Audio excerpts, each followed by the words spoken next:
नारायण। दश महाविद्या श्रृंखला की इस धारा में आज हम 10 महाविद्याओं से संबंधित भैरवों और उनकी यक्षिणियों पर चर्चा करते हैं। 10 महाविद्याओं से संबंधित भैरवों का कथन शक्ति संगम तंत्र के अंतर्गत किया गया है और तोडल तंत्र के अंतर्गत भी किया गया है। तो शक्ति संगम तंत्र और तोडल तंत्र, इन दोनों के अंतर्गत जो भैरवों के विषय में कथन किया गया है, पहले उसे देखते हैं, तदंतर यक्षिणी विषयक कथन पर प्रकाश डालेंगे। यहाँ एक बात यह समझ लेना चाहिए, जैसे मंत्र के दृष्टा ऋषि होते हैं, उसी प्रकार यहाँ पर जो विद्याओं के दृष्टा हैं, जिन्होंने सबसे पहले विद्याओं का जप किया है, वह यहाँ भैरव या ऋषि कहे जाते हैं। तो इसी विषय में शक्ति संगम तंत्र का एक वचन है, ये नादौ जप्यते जातु स तस्य ऋषिरीरतः, कि जिस विद्या का जप जो सबसे पहले करता है वह उस विद्या का ऋषि कहलाता है। तो यह शक्ति संगम तंत्र के छिन्नाखंड का वचन है। अब शक्ति संगम तंत्र के छिन्नाखंड में यह ख्यापित किया गया है कि इन 10 महाविद्याओं से संबंधित जो भैरव हैं वह कौन कौन से हैं। तो छिन्नाखंड का वचन है, कालिकायां महाकालः सुंदर्यां ललितेश्वरः तारायांश्च तथा क्षोभ्यः छिन्नायां विकरालकः भुवनायां महादेवो धूम्रायां कालभैरवः नारायणो महालक्ष्म्यां भैरव्यां बटुकः स्मृतः मातंग्यांश्च मतंगः स्यात् अथवा स्यात् सदाशिवः मृत्युंजयस्तु बगला विद्यायां परिकीर्तितः।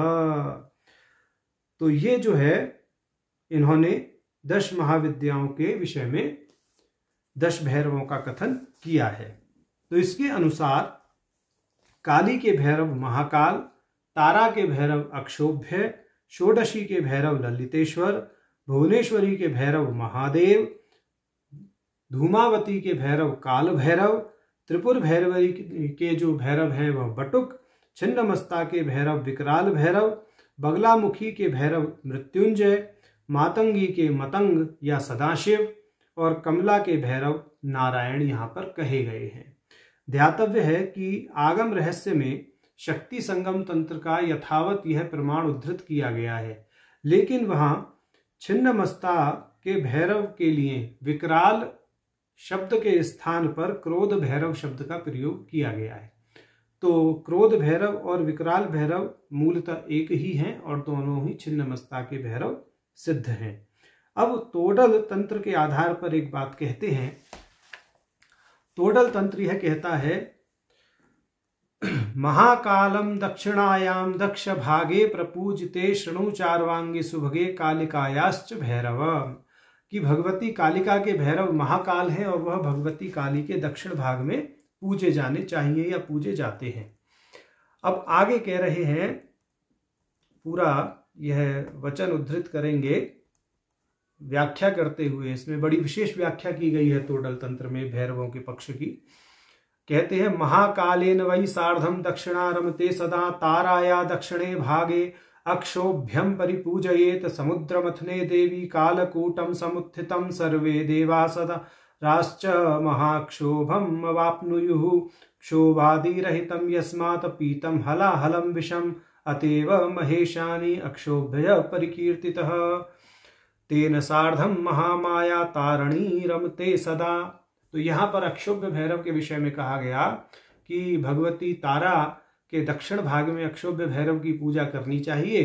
अक्षोभ्य भैरव हैं जो कि विष को पीने के बाद भी क्षुब्ध नहीं हुए, अक्षुब्ध रहे, इसलिए उनका नाम अक्षोभ्य भैरव है। समुद्र मंथन से जो हलाहल निकला था उसका पान भगवान शिव ने किया और भगवान शिव चूंकि उस विष को पीने के बाद भी अक्षुब्ध रहे, इसलिए उन्हें अक्षोभ्य भैरव के नाम से जाना जाता है।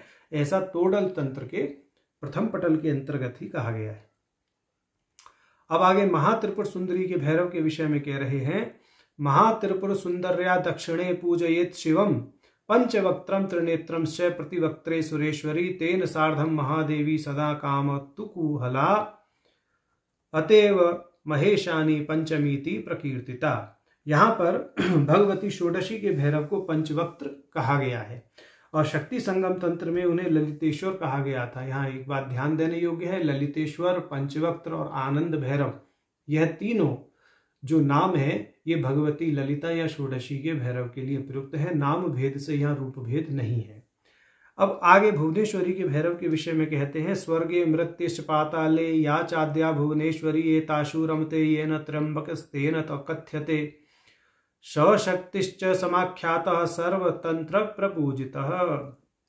ये कह रहे हैं कि भुवनेश्वरी भगवती के भैरव जो हैं वो त्र्यंबक हैं। ये तोडल तंत्र का मत है। शक्ति संगम तंत्र में भगवती भुवनेश्वरी के भैरव महादेव बताए गए हैं। पुनः यहाँ नाम भेद है, स्वरूप भेद नहीं है।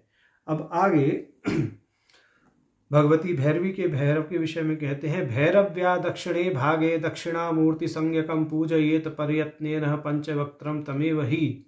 ऐसा यहाँ पर जो है व्याख्यान किया गया है। तोडल तंत्र में भगवती भैरवी के भैरव दक्षिणामूर्ति कहे गए हैं, ठीक। और वहीं शक्ति संगम तंत्र में त्रिपुर भैरवी के भैरव बटुक कहे गए हैं। तो यहाँ बटुक और दक्षिणामूर्ति दोनों में अभेद जानना चाहिए, मतलब नाम भेद होते हुए भी स्वरूप भेद नहीं है। अब आगे छिन्नमस्ता के भैरव के विषय में कहते हैं, छिन्नमस्ताद दक्षिणे अंशे कबंधम पूजयेत शिवम कबंध पूजनात् देवी सर्वसिद्धीश्वरो भवेत।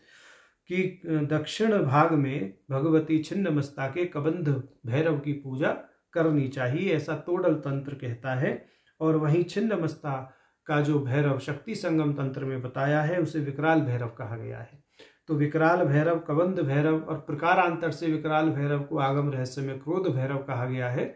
तो क्रोध भैरव, विकराल भैरव और कबंध भैरव, यह तीनों भैरव एक ही जो है देवता के नाम है। नाम भेद होने से यहाँ भी स्वरूप भेद नहीं है। अब आगे कहते हैं, धूमावती महाविद्या विधवा रूप धारणी। धूमावती महाविद्या जो है वो भैरव रहित है, शून्य भैरवा है, ऐसा यहाँ पर इन्होंने संकेत मात्र किया है। अब भगवती बगला के विषय में कहते हैं, बगलाया दक्ष भागे एक वक्त्रम प्रपूजयेत महारुद्रेति विख्यातम जगत संहार कारकम। कि भगवती बगला का जो भैरव है वह एक वक्त्र भैरव नाम से कहा गया है और उनका नाम ही महारुद्र भी है। और शक्ति संगम तंत्र में इन्हें मृत्युंजय कहा गया है। तो पुनः वही नाम रूप होते हुए भी जो है ध्येय का रूप परिवर्तित नहीं है, नाम रूप होते हुए भी स्वरूप में भेद यहाँ नहीं है। अब आगे मातंगी के विषय में कहते हैं, मातंगी दक्षांशेश्च मतंगम पूजयेत शिवम तमेव दक्षिणामूर्तिम जगदानंद रूपकम। जो मातंगी के भैरव हैं वह मतंग हैं, और ये मतंग भैरव जो है शक्ति संगम तंत्र में और आगम रहस्य में भी इसी को ही उद्धृत मतंग पद को ही किया गया है। कमलाया दक्षिणांशे विष्णु रूपम सदाशिवम।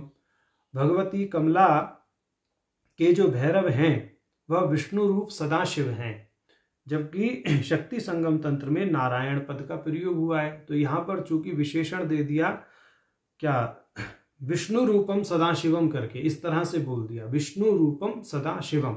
विष्णु रूप नारायण ही है, तो नारायण और विष्णु रूप में कोई भेद नहीं है।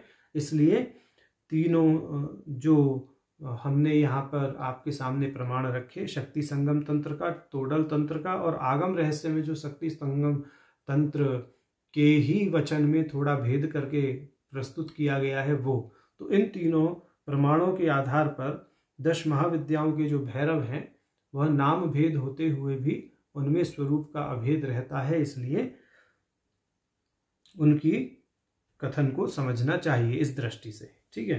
अब एक विशेष बात और है जो शक्ति संगम तंत्र में कही गई है कि ये जो महाविद्याएं हैं अगर भैरव के बिना पूजी जाती हैं तो यह सिद्धि प्रदान नहीं करती। इस विषय में प्रमाण है छिन्नाखंड शक्ति संगम तंत्र का, उसके 8वें पटल का 209वां श्लोक। वो कहता है, पुरुषंश्च विना देवी न विद्या सिद्धिदायिनी तस्मात् कारणतो देवी द्वितीयम् प्रभजेत शिवे, कि हे देवी, पुरुष अर्थात भैरव के बिना विद्या सिद्धि प्रदान नहीं करती है। इस कारण से हे शिवे, दोनों का ही पूजन करें, अर्थात भैरव का और महाविद्या दोनों का पूजन करना चाहिए। अब ये तो रहा भैरव के विषय में व्याख्यान। देखिए, भैरव जो हैं 10 महाविद्याओं के जो बताए गए हैं, धूमावती तो शून्य भैरवा हैं, परंतु फिर भी भैरव तो उनकी शून्य की संज्ञा से कहे ही गए हैं, ऐसा समझना चाहिए। इन भैरवों के जो मंत्र हैं या पूजन विधान जो हैं, ये गुरुमुख गम्य ही होते हैं। प्राय शास्त्रों में इनका स्फुटित रूप से कहीं कोई उल्लेख नहीं मिलता है।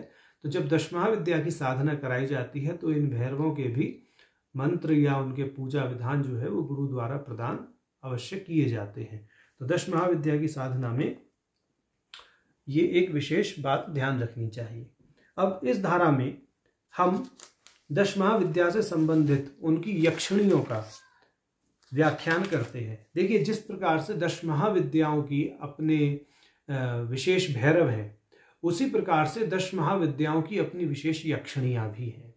ये यक्षिणियां भी सिद्धि प्राप्त करने में सहायिका मानी गई हैं तांत्रिक ग्रंथों के अनुसार।